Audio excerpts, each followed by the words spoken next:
गौरी माई लाभिया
अच्छा प्रणाम ब्रह्मदेव। वरदान दे वराहट, वरदान दे के डर में मैं ब्रह्मलोक में जाके नहीं छिप जावे ब्रह्मदेव, नहीं छिप जावे।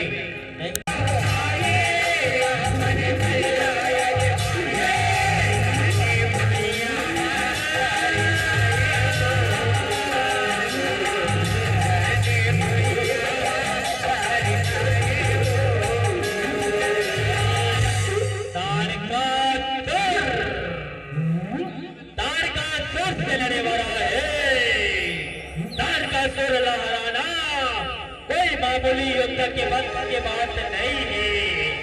अरे कपीर, अब मैं टोला नहीं छोड़ा, नहीं छोड़ा।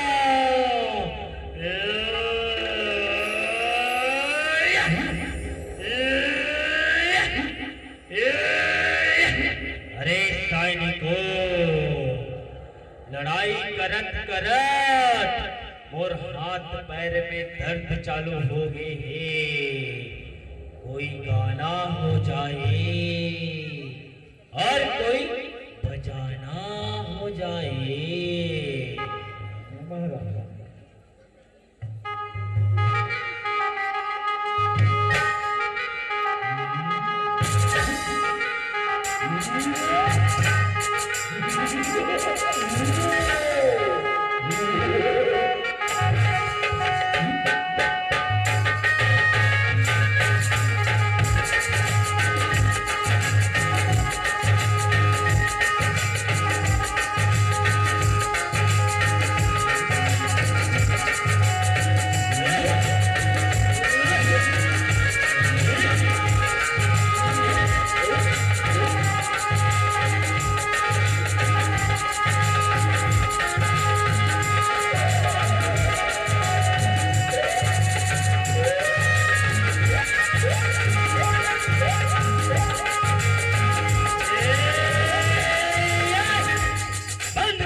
बने नहीं लागत है। अभी जो चलत ना, जो अच्छा चलत है ओला बजाओ।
तारकासुर नामक दानव के अत्याचार बहुत बढ़ गई हवे प्रभु।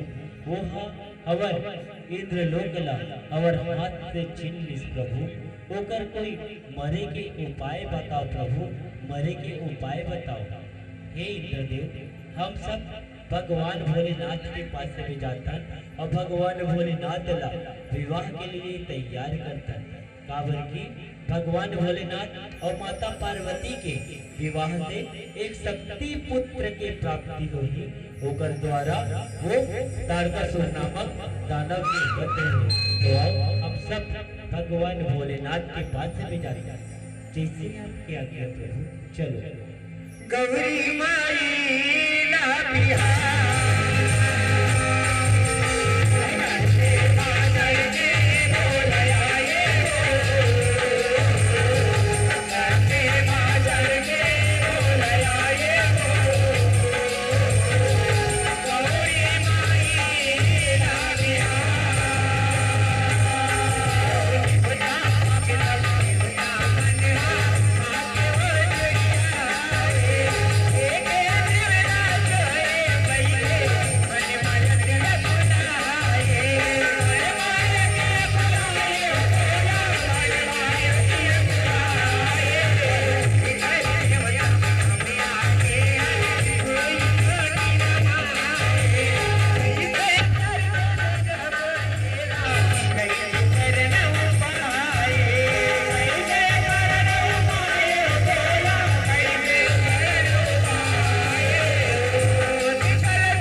कैसे आए हो बताओ। हे प्रभु हमन आपसे एक विनती लेके आए हवन। का विनती ब्रह्मदेव, का विनती? हे भगवान, तारकासुर नामक दानव के अत्याचार बहुत ज्यादा बढ़ गया हवे। वो तीनों लोक में त्राही त्राही मचाते हवे, हाहाकार मचाते हवे। हे प्रभु आप और माता पार्वती विवाह कर लो, एकर से एक शक्ति पुत्र की प्राप्ति हुई और ओकर द्वारा तारकासुर नामक दानव के वध हुई। प्रभु दानव के वध हुई। हे प्रभु जी आप मन जैसन कहा था हम उमे तैयार हैं। चलो शादी की तैयारी करो। चलो चलो चुरमाटी जाना है गा, सब झल्ला जाना है भगवान भोलेनाथ के चुरमाटी। अरे आना नहीं आया कहाँ हस चुरमाटी जाबो दई।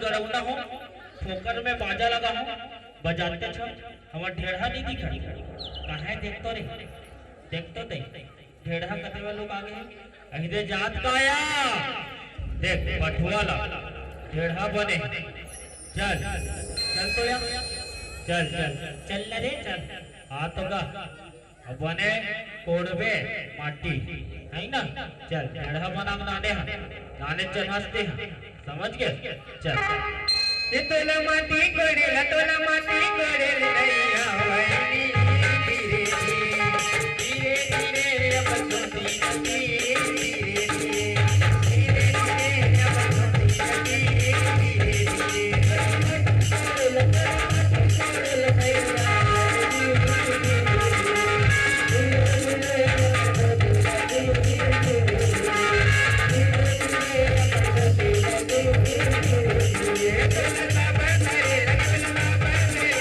Yeah.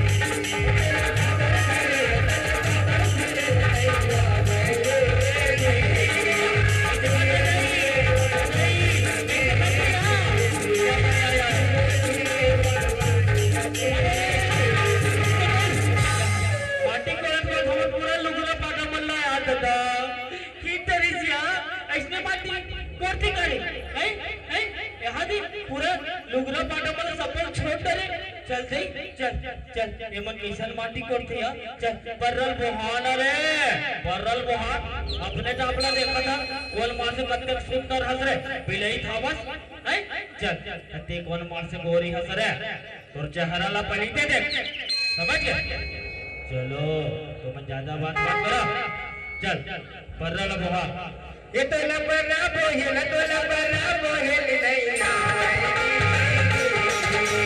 धीरे धीरे अपनाई गति धीरे धीरे अपनाई गति धीरे धीरे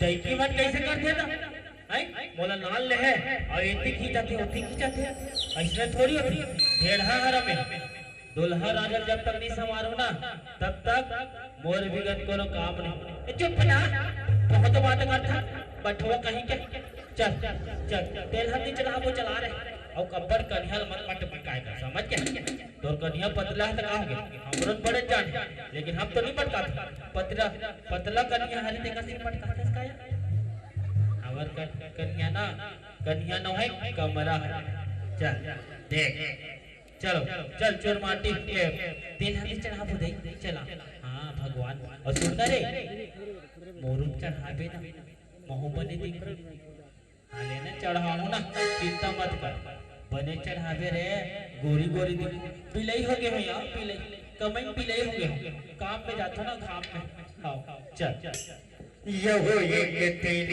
चढ़ गए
फोकट में लगा है मन, पूरा परेशान करके रख दे। हाँ ना, दिन भर बजाते छे। चलो बारात जाना है ना। हाँ, भगवान भोलेनाथ ला सवार बोल। सुनो सुनो सुनो, बेंदरी गांव के जत्ते की भी नर नारी है, पुरुष गण है, वो मतलब भगवान भोलेनाथ के बारात जाना है। बने बने पहन के आओ और भगवान भोलेनाथ के बारात जाओ। गौरी माई ला बिहार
बचाने रे, बोली रे, चल चल बताओ, चल तो रे भाई, अरे बचाने रे भाई, अंदर रे बोला डर लगत रे, अंदर रे बोला डर लगत, बोला डर लगते रे। चल महाराज ने बताओ, चल महाराज, पापरथ महाराज, पापरथ पुत्र द्वार बोलो, का बातें का होगी महाराज, बताओ ना, बताओ का बात है। सुनना महाराज, हमारे हिमाचल में ना अनेक प्रकार की भूतवा, प्रेतवा, मरी, मसान, टोनी, टमानी, पता नहीं महाराज, कई जन के नाक नहीं, कई जन के कान नहीं, कई जन के मुंह नहीं, और एक जन तो खतरा है महाराज। का खतरा है महाराज?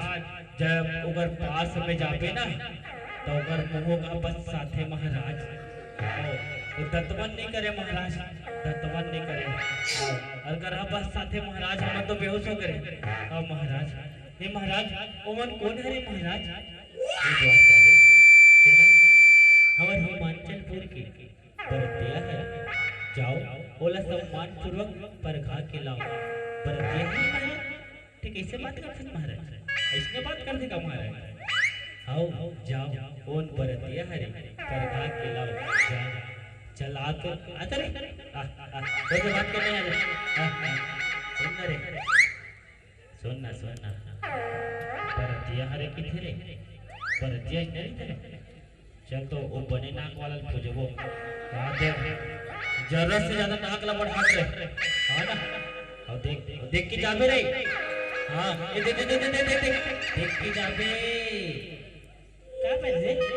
अरे ओकरे मूल पर साथे रे, खैरी रख के पूरा आते ना, पूरा दांत खैरी रजी है बस साथे आओ चल ए देख मेरा ना ये तो पता नहीं जन्म भर के दतवन नहीं करे देखने लगते देख लड़का मतलब समझा दे मास्क लगा के रहो ना मास्क लगा के रहो हां चला पूछबो उला पूछबो के काए सुतो काए तो काए काए बतावे तो सुनवे चल दूल्हा राजा कौन है रे बतावे काजी काला के है दूल्हा राजा का कहूँगा दूल्हा राजा चला आ देखा था दूल्हा राजा ला हाँ देख ये हरे हमर दूल्हा राजा ये है चला तो रे आ तो दोस्त से बात करने हाँ सुनना रे जब हमार बिहाव होइस ना तो हमार माँ बाबू मन हा शेरवानी रंग रंग के शेरवानी एकदम सुंदर सुंदर शेरवानी हमारे बर छाटे रही से और छाटे वाला हम पहन के गए ना तो सबके देखनी हो गया एकदम खुश हो गया एकदम चकाचक और हीरो टाइप के लगा रहे इसने दूल्हा राजा नहीं देखे हाँ ना इसने दूल्हा नहीं राजा देखे भैया सुन रे जब हमारी शादी होइस ना हमारी शादी जब होइस है ता आईना वाला कपड़ा पहने रहे आईना वाला और हमारे बाबू ना सबो डहर आईना लगा दे रही सके और आईना में ना गांव भर के हमार कपड़ा देखे अपन चेहरा में और कैसे कहे जानता जब हम तैयार होके निकले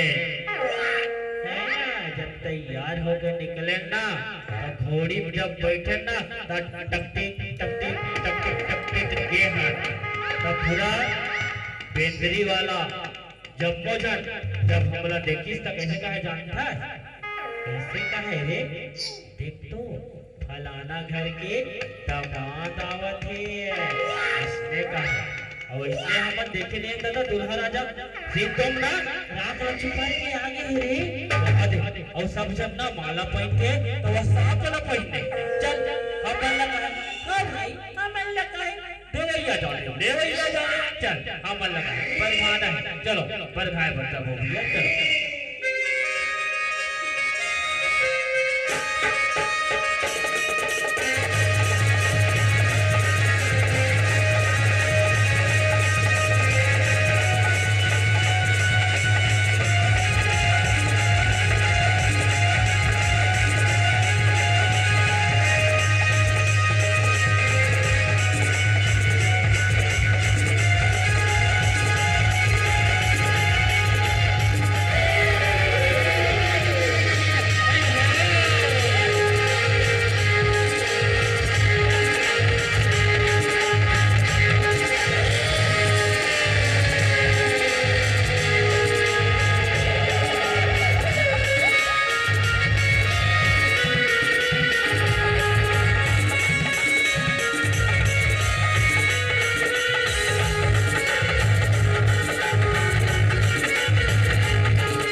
छोड़ के तय शेर बाजा पार बजाए रे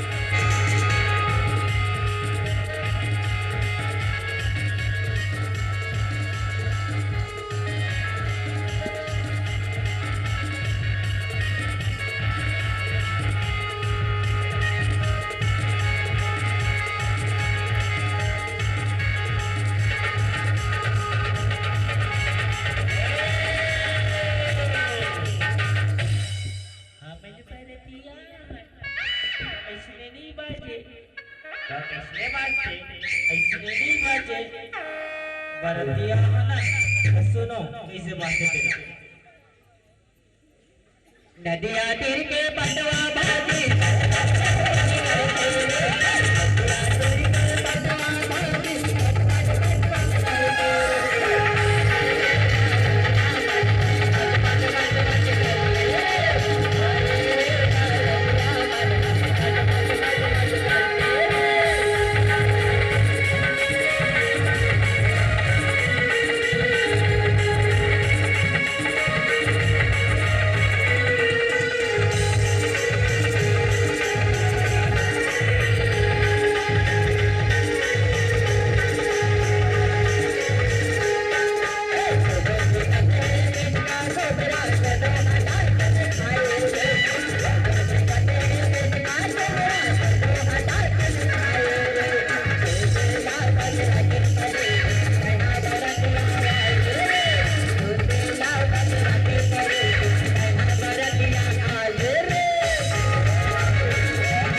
हमारे हिमाचल में इसमें नहीं चल तुमन कावहत नदिया तीर के पटवा भज ता कैसने भाजी रही थे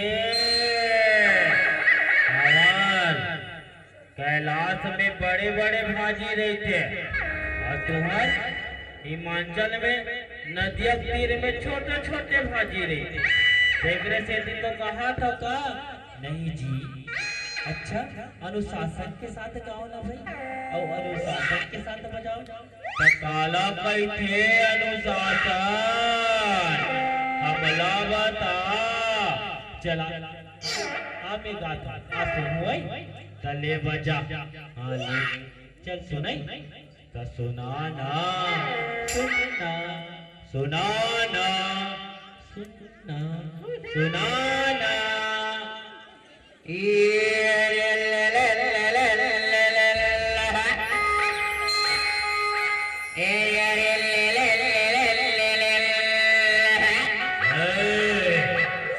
रुक रुक एक ले ले पेले खेले ऐसे जब का तुम्हार हिमाचल में अरे भैया स्वर धरत हो जी स्वर तहबो धरबो स्वर ला तले तू ही लात ही गा दे तसुर ए ले पे ले हे ले अरे भाई ऐसे नहीं गाएगा तले ती गा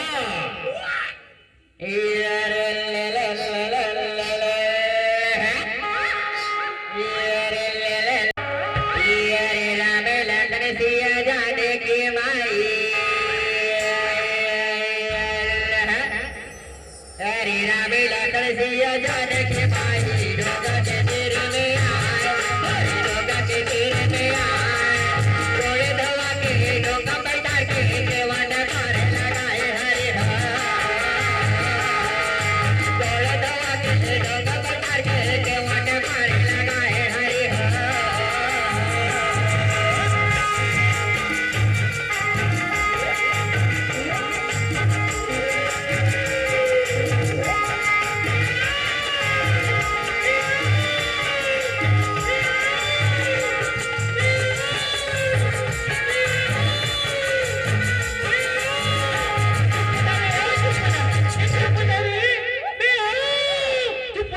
बाजार में बोला ना खड़ा हो तब ना बता चुप न रे चुप न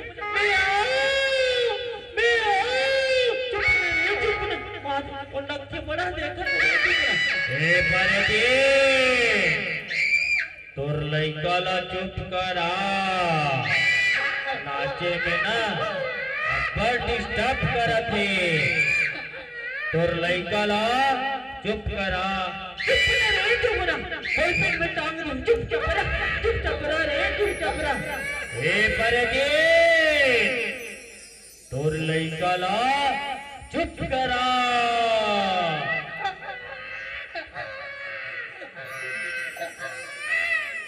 ये टूरी परे पिनवा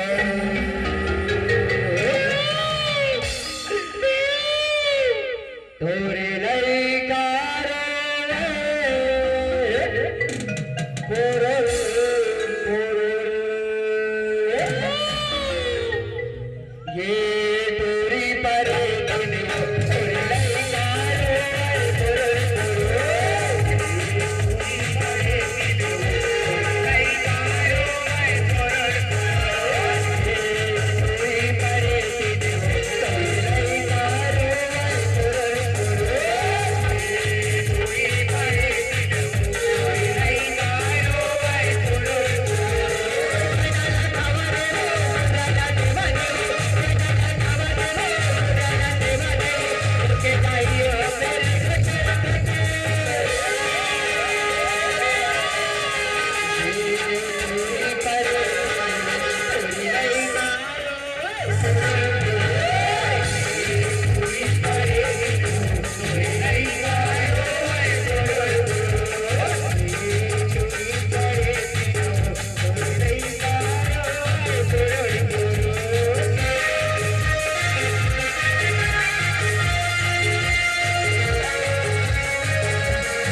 गौरी माई डाबिया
What did you और फूल देके बेटीला ऐसे नाही भूत भावंत जोडी बनताय विधाता का केलं विधाता मला समझ नहीं आती विधाता मला समझ नहीं आता चुप हो जा माता चुप हो जा तेकर साथ और जुग जोड़ी बनती भगवान से समझ के बनाई ते चुपचाप रहा महतारी ते चुपचाप रहा ले पार्वती बने बातन बेटी चल बेटी विवाह की तैयारी होगी चल बेटी चल टिकावन के बेरा होगी यह गोले धरे टिकरानी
गौरी माईला बिहार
चुप हो जा पार्वती, जा बेटी जा, स्वर्ग से आ जा। गौरी माईला बिहार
सब लाई गुजार रही से वो सुखर घड़ी और सुखर बेला आगे है। आओ झांकी के माध्यम से दिखाई के प्रयास करें। बोले शंकर भगवान की जय। गौरी माईला बिहार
अत्याचार बहुत ज्यादा बढ़ गया है प्रभु।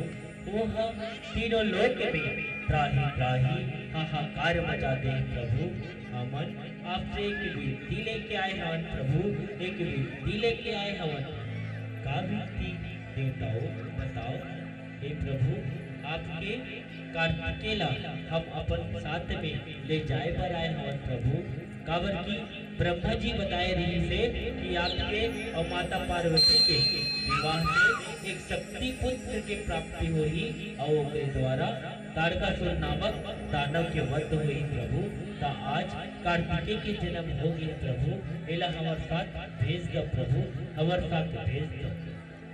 हे देवताओं, आप मन कैसे कहा हो? यह अभी छोटे से बालक है, यह कोई चीज ला जाना ही नहीं, इला मैं कैसे भेज दूं? हे पार्वती, इकर जन्म तारकासुर नामक दानव ला मारे बर होए हवय, इला जात दो। ठीक है प्रभु, आप मन ला जैसे लगत है वैसा ही करो। जा बेटा जा। प्रणाम पिताजी, प्रणाम माताजी। जा बेटा।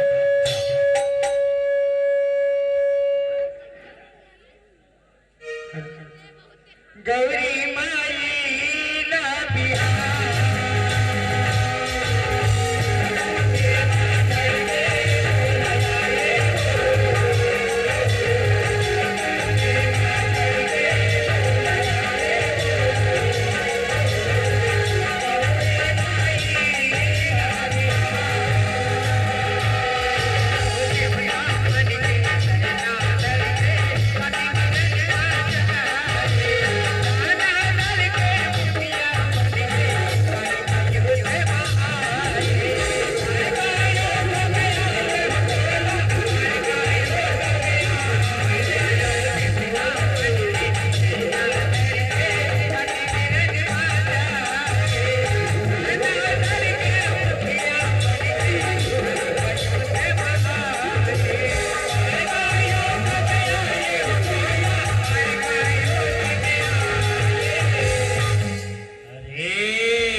युद्ध करे बना है।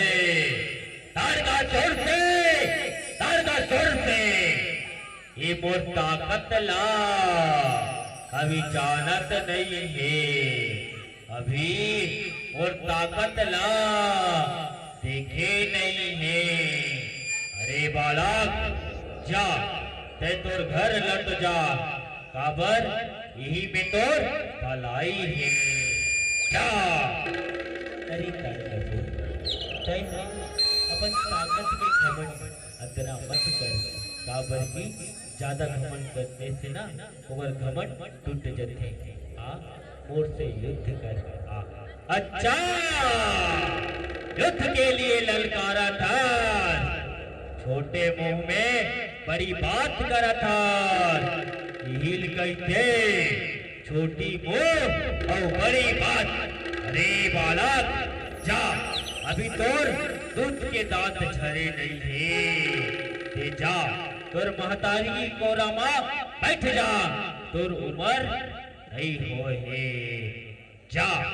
अरे तारकासुर, मैं तोला बार बार कहा था, पहली तय मोर से युद्ध कर, तब जानबे कि मोर दूध के दांत झरे हैं या नहीं झरे हैं। हाँ, मोर से युद्ध कर। अच्छा तचले, चल भाई, तोला दिखा था और ताकत ला।